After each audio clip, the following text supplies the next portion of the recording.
జనరల్గా ఇట్లాంటి ఈవెంట్లో ఒక 30 సెకండ్స్ మాడి వెళ్ళిపోతుంటాను. నాకు నట్టి కుమార్ మా ఫ్రెండు ఇంత క్వశ్చనర్ ఇచ్చాడు ఇప్పుడు. సో వాటికి కొన్ని సమాధానాలు చెప్పాలి కాబట్టి, ఉన్న బాధ్యత గల పోస్టులో ఉన్నాం కాబట్టి. Anyways, first of all cinema అంటే ఫస్ట్ ఏంటి? Content is always king. ఆ కంటెంట్ సెలెక్ట్ చేసుకున్నాక దాన్ని బాధ్యతగా ప్రాపర్గా తీసుకెళ్లే డైరెక్టర్. 3, దానికి తగ్గ టైటిల్ ఆల్మోస్ట్ 25% కవర్ చేస్తుంది. ఆ టైటిల్ ప్రస్తుతం ఈ దీర్ఘాయుష్మాన్ అనే టైటిల్ ఏదైతే ఉందో, ద మోస్ట్ పాజిటివ్ టైటిల్ ఇందాక ఎవరు చెప్పినట్టు. అట్ ద సేమ్ టైం ఈజీగా పలకబడే టైటిల్, మన ఇళ్లలో రెగ్యులర్గా వినే పదం అది. So title also they are successful. ఇకపోతే ట్రైలర్ చూసాం, నంబర్ ఆఫ్ ఆర్టిస్ట్ ఉన్నారు, అందరు రికగ్నైజ్డ్ ఆర్టిస్టులు. మన బేసిక్గా సినిమా అనేది విజువల్ మీడియం. ఎప్పుడైతే విజువల్ మీడియం అంటే విజువల్ షుడ్ బి బ్యూటిఫుల్. 150 రూపాయలు, 100 రూపాయలు, లేకపోతే 20 రూపాయలు పెట్టి టికెట్ కొన్నా కానీ విజువల్ చాలా బ్యూటిఫుల్గా ఉండాలి. విజువల్ బ్యూటిఫుల్గా ఉండాలి అంటే హీరో హీరోయిన్లు బాగుండాలి, at the same time visual content బాగుండాలి, అంటే కెమెరా వర్క్ బాగుండాలి, ఇవన్నీ కూడా. సో దీంట్లో కపుల్ లవ్ స్టోరీ లాగా కనిపించింది నాకు. ఆ లవ్ స్టోరీలో కపుల్ బాగున్నారు. At the same time all character artist అందరూ కూడా, ఎవరెవరు చేశారు, సురేష్ అవజ్ ఇక్కడ ఆర్పి ఇద్దరే వచ్చారు, బట్ మిగతా అందరూ కూడా ఆల్ నోన్ ఆర్టిస్ట్. సో మిగతా ఆర్టిస్ట్ యూఎస్లో ఉన్నారంట, but whatever, known artist అందరూ ఉన్నారు. సో బేసిక్గా విజువల్ డెఫినెట్గా బాగుంటుంది. So they are successful there also. Next step ఇవన్నీ చేసిన తర్వాత ఈ సినిమాను ముందుకు ఎటు తీసుకెళ్ళాలి. మురళీకృష్ణ గారు కూడా is very good friend, and ఆయన ఫస్ట్ సినిమా, ఆయన వేరే వ్యాపారాలు చాలా ఉన్నాయి. సినిమా ఇండస్ట్రీలో కూడా చాలా మందికి చేయూతగా ఉంటూ ఫైనాన్స్ కూడా చేసేవారు ఆయన, బట్ ఆయన ప్రొడ్యూసర్గా ఫస్ట్ సినిమా కాబట్టి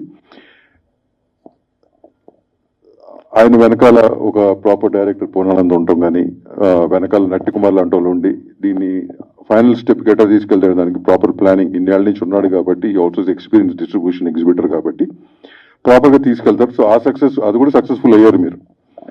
సో ఇన్ని సక్సెస్లు ఉన్నాయి. ఇన్ని సక్సెస్ జనరల్గా ఏ ప్రొడ్యూసర్కి, అంటే కొత్తగా వచ్చిన ప్రొడ్యూసర్ కానీ చిన్న సినిమాలు తీస్తాం. చిన్న సినిమా అంటే నేను అనేది ఇంత నటి చెప్పినట్టు, చిన్న సినిమా పెద్ద సినిమా అంటూ ఉండదు. ఆడిందే సినిమా పెద్ద సినిమా. కానీ చిన్న సినిమా పెద్ద సినిమా భేదం ఎందుకు వస్తుందంటే బడ్జెట్ పరంగా వస్తుంది. ఆ భేదం తప్పక ఆడిన దాని మీద కాదు. చాలా పెద్ద సినిమా అంటే బడ్జెట్ ఎక్కువ పెట్టిన సినిమాలు పోతున్నాయి ఈ రోజులు, అందరూ మీకు తెలిసిన విషయమే. కోర్టులు ఆడి చిన్న సినిమాలు ఆడిని. సో ఆడిన సినిమానే పెద్ద సినిమా మా లెక్కలో. బడ్జెట్ పరంగా చిన్న పెద్ద ఉండొచ్చు. మొన్న మీ మీడియాలోనే ఎక్కడో రాశారు, దానికి మా పోస్టర్ బాయ్ అంటాం. మా పోస్టర్ బాయ్ అంటే రామ్ సత్యనారాయణ అని చెప్పి మాకు పోస్టర్ బాయ్ ఉంటాడు ప్రొడ్యూసర్స్కి. రోజు మీ మీడియాతో ఎక్కడో చోట ఫోటోలో కనబడుతుంటాడు. తన వివరణ ఇచ్చి నాకు ఒక వీడియో పంపించాడు. ఏమని ఇచ్చారంటే, దాము గారు లాంటి వాళ్ళు కొంతమంది చిన్న సినిమా ప్రొడ్యూసర్ని డిస్కరేజ్ చేస్తున్నారు, సినిమా తీయొద్దని చెప్తున్నారట అని మధ్య వచ్చింది. 3-4 రోజుల నుంచి వచ్చినట్టు ఉంది, నాకు తెలియదు వచ్చినట్టు. మావాడు ఏదో ఇంటర్వ్యూ ఇచ్చి దానికి క్లారిఫికేషన్ ఇచ్చి నాకు పంపించాడు అనమాట. ప్రతి నెల ఛాంబర్లో కానీ ప్రొడ్యూసర్ కౌన్సిల్లో కానీ ఒక 50 నుంచి 70 మంది ప్రొడ్యూసర్లు అవుదామని చెప్పి అప్లికేషన్ పెట్టుకుంటారు. అంతకుముందు ఉండేది, అంటే మేము కూడా ఇనిషియల్గా వచ్చినప్పుడు 1-to-1 చేశారు కౌన్సిలింగ్, మధ్యలో ఆగిపోయింది. మళ్ళీ నేను ఒక 4-5 years బ్యాక్ ఈ కౌన్సిలింగ్ చేయడం పెట్టడం స్టార్ట్ చేసాం. కోవిడ్ వస్తే ఆగిపోయింది, మళ్ళీ మొదలు పెట్టాం. సో ఎవ్రీ మంత్ అప్లికేషన్ వచ్చినప్పుడు వాళ్ళకి మెంబర్షిప్ ఇమీడియట్గా నేను సంతకం పెట్టి ఇస్తాం, ఒకవేళ రాలేకపోతాడని ఇస్తాం. కానీ బట్ వాళ్ళని కంపల్సరీ ఒక కౌన్సిలింగ్ అనేది 2 hours కౌన్సిలింగ్ రమ్మని అడుగుతాం. వాళ్ళు జనరల్గా మేనేజర్లు పంపిస్తారు. మేనేజర్లు కాదమ్మా, ప్రొడ్యూసర్ అనేవాడు ఎవడైనా సరే, what ever capacity is, what ever ఎన్ని వ్యాపారాలు ఉన్నా కానీ అతను ఆ కౌన్సిలింగ్ రావాలని కోరుకుంటాం. అట్లా చాలా మంది వస్తున్నారు. ఈ కౌన్సిలింగ్లో మేము ముఖ్యంగా చెప్పి డిస్కరేజ్ చేయడం కాదు, చాలా మంది డైరెక్టర్లు కూడా వస్తుంటారు. నేను డైరెక్టర్లు వాళ్ళకి చెప్తుంటా, ఏమయ్యా ఇప్పుడు నేను చెప్పేది చాలా ఇబ్బందికరంగా ఉంటుంది మీకు డైరెక్టర్లకి, సో మీరు ఇక్కడ మీటింగ్ వినపోవడం బెటర్, బయటకు వెళ్ళిపోండి అంటుంటాను. ఇప్పుడు ప్రొడ్యూసర్లో ఉండాలని చెప్పి. ఎందుకంటే ప్రొడ్యూసర్లకు నేను చెప్పేది ఏంటంటే, ఎన్నో వ్యాపారాలు, రియల్ ఎస్టేట్ అంటారు, ఇండస్ట్రీస్ అంటారు, ఇన్ని వ్యాపారాలు చేసినా కానీ ఎప్పుడైతే సినిమా ఇండస్ట్రీకి వచ్చారో దాని మీద అవగాహన లేకుండా దిగుతారు. జస్ట్ బికాజ్ డబ్బు ఉంది కదా అని దిగుతారు. అది కరెక్ట్ కాదు. ఇది ఒక వ్యాపారమే. రియల్ ఎస్టేట్ వ్యాపారం చేయాలంటే, ఒక ల్యాండ్ కొనాలంటే 10 మంది లాయర్ల దగ్గర తిరిగి కొనాలవుతుందని ఆలోచిస్తారు. సినిమా తీద్దాం అనుకున్నప్పుడు 6 నెలల్లో సంవత్సరం ఇండస్ట్రీ మీద అవగాహన పెంచుకుని దిగండి అని చెప్పడం జరుగుతుంది. అది కూడా ఎందుకు చెప్తున్నామంటే ఇది glamour industry, attractive industry. So డబ్బు ఉంటే సరిపోతుంది, ఈ అట్రాక్ట్ అయ్యి వచ్చేస్తుంటారు, వచ్చేసి సినిమాలు చేస్తారు, రిలీజ్ పక్కన పడేస్తారు. ఇంత నటి చెప్పినట్టు ఒక ప్రొడ్యూసర్ డబ్బు పెట్టి సినిమా తీస్తున్నాడు అంటే ఒక క్యాలిక్యులేటెడ్ రిస్క్ ఉండాలి, క్యాలిక్యులేటెడ్ రిస్కే చేయాలి, అవగాహన ఉండాలి. ఉంటే తప్పులు జరగవు, జరిగినా కానీ మన కంట్రోల్లో ఉంటాయి. వచ్చాం, డబ్బు పెట్టాం, మమ్మల్ని మోసం చేసింది ఇండస్ట్రీ అని చెప్పి సినిమా అయిపోయినాక వెళ్ళిపోతుంటారు. అది కరెక్ట్ కాదు అది. సో మేమంటున్నాం, ఒక సంవత్సరం అవగాహన పెంచుకుని అప్పుడు దిగండి. అట్లీస్ట్ మీకు పోయినా కానీ మీ చేతులతో, మీ నాలెడ్జ్తో డబ్బు పోతుంది, కొంచెం సాటిస్ఫాక్షన్ ఉంటుంది. అంతేగాని దిగిపోయి ఎవరినో నమ్మి పెట్టి డబ్బు పోగొట్టుకుని పోయిన డబ్బు కంటే ఈ మనీ అది ఎక్కువ ఉంటుంది, ఎవరైనా నమ్మేం పోయామని. సో ఇట్లాంటి నేను కౌన్సిలింగ్ ఇవ్వడం జరుగుతుందన్నమాట. ఇవన్నీ జాగ్రత్తలు పడండి, అగ్రిమెంట్లు చేసుకోండి, ఇవన్నీ చెప్పడం జరుగుతుంది. ఇది మిస్లీడ్ చేశారు, ఏదో డిస్కరేజ్ చేస్తున్నాను. ఎందుకు చేస్తున్నామంటే వాళ్ళు ఇవన్నీ పాటిస్తే ఒక సినిమా కాదు, అట్లీస్ట్ 3 సినిమాలు తీయగలరు. ఆడుతుందో లేదో సినిమాకి దైవాధీనం. అది ఎంత కష్టపడి తీసినాక డెఫినెట్గా దైవాధీనం. అది ఎక్కడో 1% లక్ అనేది ఈ ఇండస్ట్రీలో ప్రతి ఒక్కరికి, ఆర్టిస్ట్ అవ్వచ్చు, ప్రొడ్యూసర్ అవ్వచ్చు, డైరెక్టర్ అవ్వచ్చు, ఆ 1% లక్ అనేది plays major role. Success formula అంటారా? బ్యూటీ ఆఫ్ ద ఇండస్ట్రీస్ ఆ సక్సెస్ ఫార్ములా అనేది లేదు. 100 సినిమాలు తీసిన అతను రామానాయుడు గారికి ఆ సక్సెస్ ఫార్ములా లేదు కదా. So that formula is not there, that's the beauty of the industry. So ఇవన్నీ చెప్పడం జరుగుతుందన్నమాట. ఇకపోతే మనట్టి అన్నాడు చిన్న సినిమాల్ని 100% చిన్న సినిమా.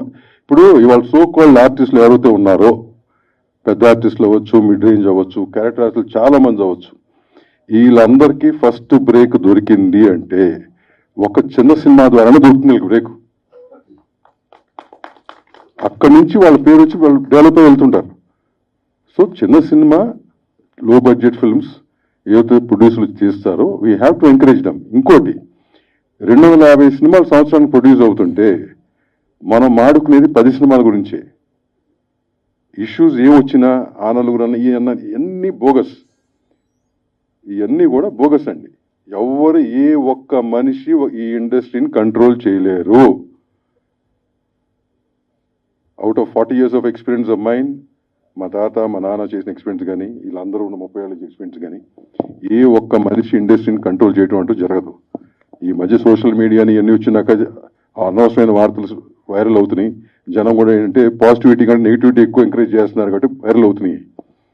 బట్ ఇండస్ట్రీకి వద్దాం అనుకున్నప్పుడు అవి కాదు ఫాలో అవ్వాల్సింది, ఇక్కడ అవగాహన చేసుకోవాలి అండి. థియేటర్లు దొరకవు, నట్టి అన్నాడు. థియేటర్లు దొరికినట్టు మనం అందరం కలిసి సంక్రాంతికి థియేటర్లు కావాలి, దసరాకే థియేటర్లు కావాలంటే రావు. ఎందుకంటే వాళ్ళు వ్యాపారస్తులే కదా, వాళ్ళకి ఆ పీరియడ్లో వ్యాపారం జరుగుతుంది, వాళ్ళకి 4 డబ్బులు మిగులుతాయి. 52 వారాల్లో 20 వారాలు వాళ్ళకి వ్యాపారం ఉంటే మిగతా 32 వారాలు కింద మీద పడుతుంటారు. అది యావరేజ్ చేస్తుంటారు. కానీ మనం సినిమా తీసి మాకు అదే రోజు కావాలంటే ఇబ్బంది పడతాం. ఇకపోతే 5వ షో అడిగాడు నట్టి. 5వ షో ఆల్మోస్ట్ అంత ఒకప్పుడు ఉండేది. దాని తర్వాత ఏంటంటే క్రమేపంగా ఎప్పుడైతే ఈ వ్యాపారం తగ్గుకుంటూ వచ్చిందో 5వ షో కూడా మాయమైంది. ఇప్పుడు 5వ షో ఏమంటారు వాళ్ళు, 8:30కి ఇస్తామంటారు. 8:30కి ఏమో మాకు 5:30కి వస్తే జనం రారు, మాకు వద్దంటారు. వీళ్ళు ఏమంటారు, మాకు 2:30 షో కావాలంటారు. ఆ 2:30 షోకి ఏమో ఒక 10 సినిమా అనుకోండి, ఆ 2:30 షో అనేది ఇంపార్టెంట్ షో వాళ్ళకి, అక్కడ రెవెన్యూ వస్తుంది బాగా, థియేటర్ కూడా అది కావాలి. సో బేసిక్గా ఈ ఇష్యూ ఏంటంటే, నేను మన వాళ్ళు కూడా చెప్తుంటాను, ముందు అసలు దీనికి మనలో మనం డిస్కస్ చేయాలి. ఫస్ట్ ఇఫ్స్ అండ్ బట్స్ ఏంటి మనం డిస్కస్ చేసుకుని పాజిటివ్గా మనం కూడా మీటింగ్లు జరగాల్సింది. పోతే 11 రూపాయలు ఇంకోటి నెత్తిమే వేస్తున్నాడు, మీకు అర్థమైందా? సో ఆ బటన్ అర్థమే పడుతుంది. ఎగ్జిబిటర్ కానీ థర్డ్ పార్టీలు కానీ అని ఉంటుంది. ఇప్పుడు ఎగ్జిబిటర్కి థియేటర్ రన్ చేయాలి, ఖర్చులు రావాలంటే సినిమా పడాలి. సరే, ఇప్పుడు సినిమాల్లో ఉన్నాయి కదా, అతను ఆ డబ్బు ఇచ్చి అతనే తీసుకుంటాడు, ఆ బటన్ అతనే వేస్తాడు. ఫైనల్గా ఏంటి, ఇప్పుడు ఈ మధ్యకాలంలో సినిమాకి జనం రావట్లా, కోవిడ్ తర్వాత అసలు రావట్లా, చాయిస్ ఎక్కువైపోయింది వాళ్ళకి. ఓటీటీలో అంతకుముందు లేడీస్ చాలా మంది పొద్దున్న అయితే సాయంత్రం వరకు సీరియల్ చూసేవారు. ఒకవేళ మిస్ అవుతే రికార్డ్ చేసి నెక్స్ట్ డే చూసేవారు. అవునా ఏమా అవునా? ఓటీటీ వచ్చినప్పుడు ఏమైంది, ఆ సీరియల్స్ కూడా లేనప్పుడు ఏమైంది, నీకు ఓటీటీలో ఫారిన్ కంటెంట్ కానీ వెబ్ సిరీస్ అని చెప్పి వాళ్ళు డబ్బింగ్ చేసి కూడా వేసేవారు. ఇవాళ రోజున మన సీరియల్స్ కంటే కూడా ఆ కంటెంట్ ఎక్కువ చూస్తున్నారు ఇంట్లో ladies. Because why? Better content చాలా మంది. సో అట్లా మనమే అలవాటు చేసాం అది కదా. సో ఎన్ని ప్రాబ్లమ్స్ ఉన్నాయి, ఎన్ని ప్రాబ్లమ్స్ మనం ఎట్లా సాల్వ్ చేసుకోవాలని చెప్పి మనం మాట్లాడుకుని ఒక తాటి మీద వచ్చి మాట్లాడుకోవాలి. కానీ ఎవరి కాళ్ళు ఎవరి ఒపీనియన్ వాళ్ళు చెప్పేసి ఎవరు చేసుకుంటే అయ్యే పని కాదు ఇది.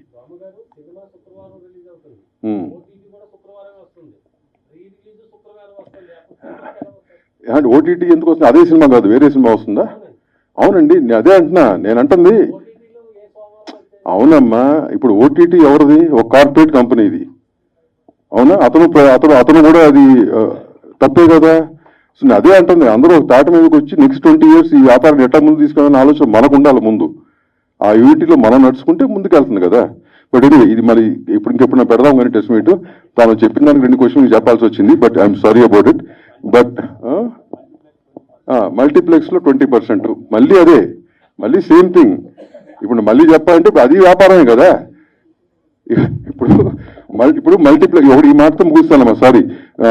మల్టీప్లెక్స్ ఇవాళ రోజు చెప్పండి నాకు. ఆయన అన్నాడు 10 రూపాయలు 20 రూపాయలు టికెట్ ఉండాలి, తప్పులేదు, పెడదాం. ఒకప్పుడు ఫస్ట్ అది ఫిల్ అయ్యి పైకి వచ్చేది. ఒకప్పుడు అంటే 20 ఏళ్ల క్రితం సంగతి చెప్తున్నాను నేను. ఇవాళ రోజున ఫ్రాంక్లీ స్పీకింగ్ లో ఇన్కమ్ గ్రూప్ వాళ్ళు ఉన్నా, వాళ్ళకి 20 రూపాయల టికెట్లు ఉన్నా, వాళ్ళ పిల్లలు ఎవరైతే ఉన్నారో అంటే మన ఆ జనరేషన్ మెయిన్ మార్నింగ్ షోకి వచ్చి ఆ జనరేషనే కదా, వాళ్ళ పిల్లలు ఉన్నారు కదా, ఆ పిల్లలు కూడా వాడు 100 రూపాయల టికెట్ కొనుక్కొని పైన కూర్చోవాలనుకుంటున్నాడు కానీ 20 అనుకోవట్లేదు. ఇది నేను తప్పంట్లా, ఇది జనరేషన్ వచ్చిన చేంజ్, సైకలాజికల్ చేంజ్. సో ఇవన్నీ కూడా మనకు అన్ని తెలుసు, వీటిని ఎట్లా అడ్రస్ చేయాలో చూడాలి. ఓకేనా అండి? బట్ ఇది so once again I wish ఏంటి ఏమయ్యా ఈమె తర్వాత మాట్లాడాలి నీకు మీడియా దియాగాష్మ అనే టైటిల్ బాగుంది. ఆ ఆశీర్వాదం ఎప్పుడు ఈ టీంకి ఉండాలని కోరుకుంటూ 11th రిలీజ్ అవుతుంది. 11th థియేటర్కి వెళ్ళి చూడండి అమ్మా. 2 రోజుల్లో ఈ పైరసీ వస్తుంది, మన కార్లో వెళ్తూ ఫోన్లో చూసుకుందాం. ఈ మధ్యకాలంలో పైరసీ కూడా చాలా ర్యాంపెంట్గా ఉంది. పైరసీ అనేది ఎంతసేపు ఇండస్ట్రీ కంట్రోల్ చేయాలంటున్నారు. ఇండస్ట్రీతో పాటు ప్రేక్షకులు కూడా రెస్పాన్సిబిలిటీ తీసుకోవాలి. మీరు స్టాప్ చేస్తే ఆటోమేటిక్గా తగ్గుకుంటూ వస్తుంది. మేము చేసే ప్రయత్నం మేము చేస్తాం, ఎందుకంటే మా ప్రోడక్ట్ మేము కాపాడుకోవాలి, మా డబ్బు మేము కాపాడుకోవాలి చేస్తాం. అట్ ద సేమ్ టైం సొసైటీలో కానీ ప్రేక్షకులు కూడా అవగాహన రావాలి. ఎందుకంటే పైరసీ కూడా ఒక దొంగతనం లాంటిది, ఒక బర్గరీ లాంటిది. మన పిల్లలకి అది తప్పు అని చెప్పడం జరగాలి. ఇప్పుడు చెప్తూ మొదలు పెడితే నెక్స్ట్ జనరేషన్ మారుతుందేమో చూడాలి. Thank you very much. Wish all the best things.